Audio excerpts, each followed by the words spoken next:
Hello everyone. I'm going to do a very unusual video. I'm not sure I would have done it without somebody requesting it specifically, but they did. I'm going to dedicate this to Christian Hadley. He is the one who said that he thought that some people might enjoy this, and so here we go. He said soft-spoken. I don't really care for whispering, so this is it, guys. And he didn't pick a scripture, so I guess, we just had Easter, so I'll read about Jesus. Matthew, starting at chapter 26. And it came about that when Jesus had finished all these words, he said to his disciples, "You know that after 2 days the Passover is coming, and the Son of Man is to be delivered up for crucifixion." Then the chief priests and the elders of the people were gathered together in the court of the high priest, named Caiaphas, and they plotted together to seize Jesus by stealth and kill him. But they were saying, "Not during the festival, lest a riot occur among the people."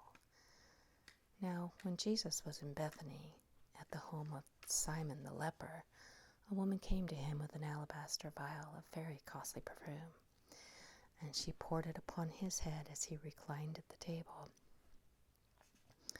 But the disciples were indignant when they saw this, and said, "What is the point of this waste? For this perfume might have been sold for a high price and the money given to the poor." But Jesus, aware of this, said to them, "Why do you bother the woman? For she has done a good deed to me. For the poor you have with you always, but you do not always have me. For when she poured this perfume upon my body, she did it to prepare me for burial. Truly I say to you, wherever this gospel is preached in the whole world, what this woman has done shall also be spoken of in memory of her." Then one of the 12, named Judas Iscariot, went to the chief priests and said, "What are you willing to give me to deliver him up to you?" And they weighed out to him 30 pieces of silver. And from then on he began looking for a good opportunity to betray him. Now on the first day of the feast of unleavened bread, the disciples came to Jesus, saying, "Where do you want us to prepare for you to eat the Passover?" And he said, "Go into the city to a certain man and say to him, 'The teacher says, my time is at hand. I am to keep the Passover at your house with my disciples.'" And the disciples did as Jesus had directed them, and they prepared the Passover. Now when evening had come, he was reclining at table with the 12 disciples. And as they were eating, he said, "Truly I say to you that one of you will betray me." And being deeply grieved, they each one began to say to him, "Surely not I, Lord." And he answered and said, "He who dipped his hand with me in the bowl is the one who will betray me. The Son of Man is to go just as it is written of him. But woe to that man through whom the Son of Man is betrayed. It would have been good for that man if he had not been born." And Judas, who was betraying him, answered and said, "Surely it is not I, Rabbi." He said to him, "You have said it yourself." And while they were eating, Jesus took some bread, and after a blessing he broke it and gave it to the disciples and said, "Take, eat, this is my body."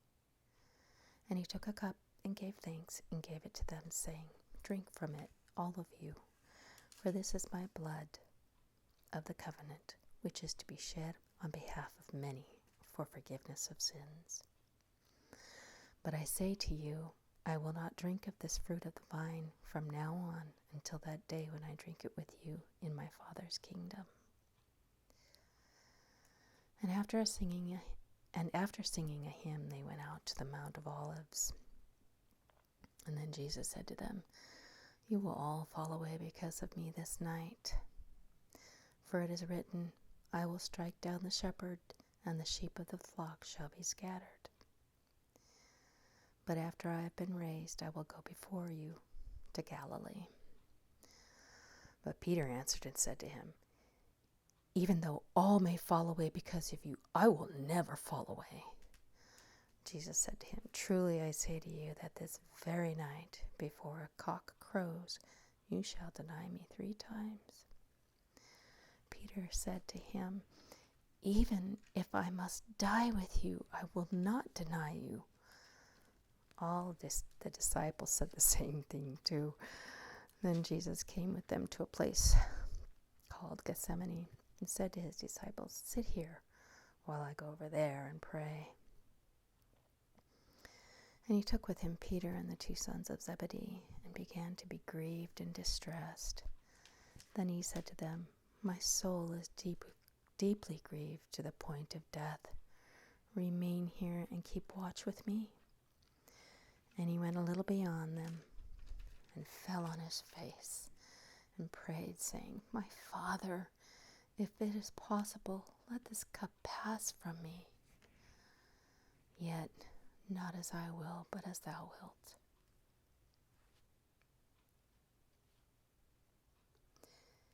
And he came to the disciples and found them sleeping and said to Peter, So you men could not keep watch with me for 1 hour? Keep watching and praying that you may not enter into temptation. For the spirit is willing, but the flesh is weak. He went away again a second time and prayed, saying, My Father, if this cannot pass away unless I drink it, thy will be done. And he came back and found them sleeping, for their eyes were heavy. And he left them again and went away and prayed a 3rd time, saying the same thing once more. Then he came to the disciples and said to them, Are you still sleeping and taking your rest? Behold, the hour is at hand, and the Son of Man is being betrayed into the hands of sinners. Arise, let us be going. Behold, the one who betrays me is at hand. And while he was still speaking, behold, Judas, one of the 12, came up, accompanied by a great multitude with swords and clubs, from the chief priests and elders of the people. Now he who was betraying him gave them a sign, saying, Whomever I shall kiss, he is the one, seize him. And immediately he came to Jesus and said, Hail, Rabbi, and kissed him. And Jesus said to him, Friend, do what you have come for. Then they came and laid hands on Jesus and seized him. And behold, one of those who were with Jesus reached out and drew out his sword and struck the slave of the high priest and cut off his ear. Jesus said to him, Put your sword back in its place, for all those who take up the sword shall perish by the sword. Or do you think that I cannot appeal to my Father, and he will at once put at my disposal more than 12 legions of angels? How then shall the scriptures be fulfilled, that it must happen this way? At that time Jesus said to the multitudes, Have you come out with swords and clubs to arrest me as though I were a robber? Every day I used to sit in the temple teaching, and you did not seize me. But all this has taken place that the scriptures of the prophets may be fulfilled. Then all the disciples left him and fled, and those who had seized Jesus led him away to Caiaphas the high priest, where the scribes and the elders were gathered together. But Peter also followed him at a distance as far as the courtyard of the high priest, and entered in and sat with the officers to see the outcome. Now the chief priests and the whole council kept trying to obtain false testimony against Jesus in order that they might put him to death. And they did not find it, even though many false witnesses came forward. But later on, 2 came forward and said, This man stated, I am able to destroy the temple of God and to rebuild it in 3 days. And the high priest stood up and said to him, Do you make no answer? What is it that these men are testifying against you?" But Jesus kept silent. And the high priest said to him, "I adjure you by the living God that you tell us whether you are the Christ, the Son of God." And Jesus said to him, "You have said it yourself. Nevertheless, I tell you, hereafter you shall see the Son of Man sitting at the right hand of power and coming on the clouds of heaven." Then the high priest tore his robe, saying, "He has blasphemed. What further need do we have of witnesses? Behold, you have now heard the blasphemy. What do you think?" They answered and said, "He is deserving of death." Then they spat in his face and beat him with their fists, and others slapped him and said, "Prophesy to us, you Christ, who is the one who hit you?" Now Peter was sitting outside of the courtyard, and a certain servant girl came up to him and said, "You too were with Jesus the Galilean." But he denied it before them all, saying, "I do not know what you're talking about." And when he had gone out the gateway, another servant girl saw him and said to those who were there, "This man was with Jesus of Nazareth." And again he denied it with an oath, "I do not know the man." And a little later the bystanders came up and said to Peter, "Surely you too are one of them, for the way you talk gives you away." Then he began to curse and swear, "I do not know the man." And immediately a cock crowed. And Peter remembered the word which Jesus had said, "Before a cock crows, you will deny me 3 times." And he went out and wept bitterly. Chapter 27. Now when morning had come, all the chief priests and the elders of the people took counsel against Jesus to put him to death. And they bound him and led him away and delivered him up to Pilate the governor. Then when Judas, who had betrayed him, saw that he had been condemned, he felt remorse and returned the 30 pieces of silver to the chief priests and elders, saying, "I have sinned by betraying innocent blood." But they said, "What is that to us? See to that yourself." And he threw the pieces of silver into the sanctuary and departed. And he went away and hanged himself. And the chief priests took the pieces of silver and said, "It is not lawful to put them in the temple treasury, since it is the price of blood." And they counseled together, and with the money bought the potter's field as a burial place for strangers. For this reason, that field has been called the field of blood to this day.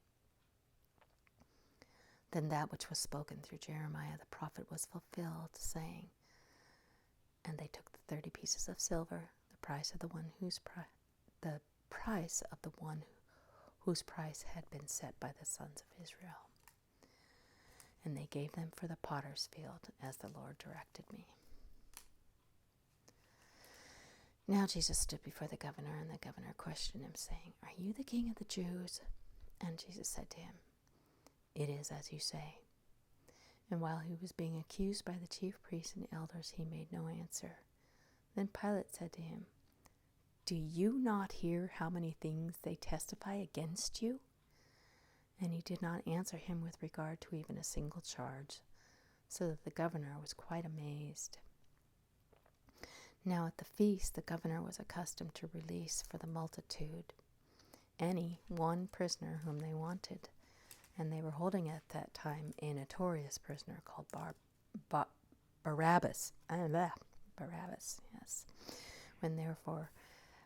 When therefore they were gathered together, Pilate said to them, "Whom do you want me to release for you, Barabbas or Jesus, who is called Christ?" For he knew that because of envy they had delivered him up. And while he was sitting on the judgment seat, his wife sent to him, saying, "Have nothing to do with that righteous man, for last night I suffered greatly in a dream because of him." But the chief priests and the elders persuaded the multitudes to ask for Barabbas and to put Jesus to death. But the governor answered and said to them, "Which of the two do you want me to release for you?" And they said, "Barabbas." Pilate said to them, "What then shall I do with Jesus, who is called Christ?" They all said, "Let him be crucified." And he said, "Why? What evil has he done?" But they kept shouting all the more, saying, "Let him be crucified." And when Pilate saw that he was accomplishing nothing, but rather that a riot was starting, he took water and washed his hands in front of the multitude, saying, "I am innocent of this man's blood. See to that yourselves." And all the people answered and said, "His blood be on us and on our children." Then he released Barabbas for them. But Jesus he scourged and delivered over to be crucified. Then the soldiers of the governor took Jesus into the praetorium and gathered the whole Roman cohort around him. And they stripped him and put a scarlet robe on him. And after weaving a crown of thorns, they put it on his head, and a reed in his right hand. And they kneeled down before him and mocked him, saying, "Hail, King of the Jews!" And they spat on him and took the reed and began to beat him on the head. And after they had mocked him, they took his robe off and put his garments on him and led him away to crucify him. And as they were coming out, they found a certain Syrian named Simon. This man they pressed into service to bear his cross. And when they had come to a place called Golgotha, which means place of a skull, they gave him wine to drink mingled with gall, and after tasting it, he was unwilling to drink. And when they had crucified him, they divided up his garments among themselves, casting lots. And sitting down, they began to keep watch over him there. And they put above his head the charge against him, which read, "This is Jesus, the King of the Jews." At that time 2 robbers were crucified with him, one on the right hand and one on the left. And those who were passing by were hurling abuse at him, wagging their heads and saying, You who destroy the temple and rebuild it in 3 days, save yourself. If you are the Son of God, come down from the cross." In the same way, the chief priests, along with the scribes and elders, were mocking him and saying, "He saved others. He cannot save himself. He is the King of Israel. Let him now come down from the cross, and we shall believe in him. He trusts in God. Let him deliver him now, if he takes pleasure in him, for he said, 'I am the Son of God.'" And the robbers also, who had been crucified with him, were casting the same insult at him. Now from the 6th hour darkness fell upon the land until the 9th hour. And about the 9th hour Jesus cried out with a loud voice, saying, "Eli, Eli, lama sabachthani?" That is, my God, why hast thou forsaken me?" And some of those who were standing there when they heard it began saying, "This man is calling for Elijah." And immediately one of them ran, and taking a sponge, he filled it with sour wine and put it on a reed and gave him a drink. But the rest of them said, "Let us see whether Elijah will come to save him." And Jesus cried out again with a loud voice and yielded up his spirit. And behold, the veil of the temple was torn in two from top to bottom, and the earth shook, and the rocks were split, and the tombs were opened, and many bodies of the saints who had fallen asleep were raised, and coming out of the tombs. After his resurrection, they entered the holy city and appeared to many. Now the centurion and those who were with him, keeping guard over Jesus, when they saw the earthquake and the things that were happening, became very frightened and said, "Truly, this was the Son of God." And many women were there looking on from a distance, who had followed Jesus from Galilee, ministering to him, among whom was Mary Magdalene, along with Mary, the mother of James and Joseph, and the mother of the sons of Zebedee. And when it was evening, there came a rich man from Arimathea named Joseph, who himself had also become a disciple of Jesus. This man came to Pilate and asked for the body of Jesus. Then Pilate ordered it to be given over to him. Joseph took the body and wrapped it in a clean linen cloth and laid it in his own new tomb, which he had hewn out in the rock. And he rolled a large stone against the entrance of the tomb and went away. And Mary Magdalene was there, and the other Mary, sitting opposite the grave. Now on the next day, which is the one right after the preparation, the chief priests and the Pharisees gathered together with Pilate and said, "Sir, we remember that when he was still alive, that deceiver said, 'After 3 days I am to rise again.' Therefore give orders for the grave to be made secure until the 3rd day, lest the disciples come and steal him away and say to the people, 'He has risen from the dead,' and the last deception will be worse than the first." Pilate said to them, "You have a guard. Go, make it as secure as you know how." They went and made the grave secure, and along with the guard they set a seal on the stone. Now late in the Sabbath, as it began to dawn, toward the 1st day of the week, Mary Magdalene and the other Mary came to look at the grave.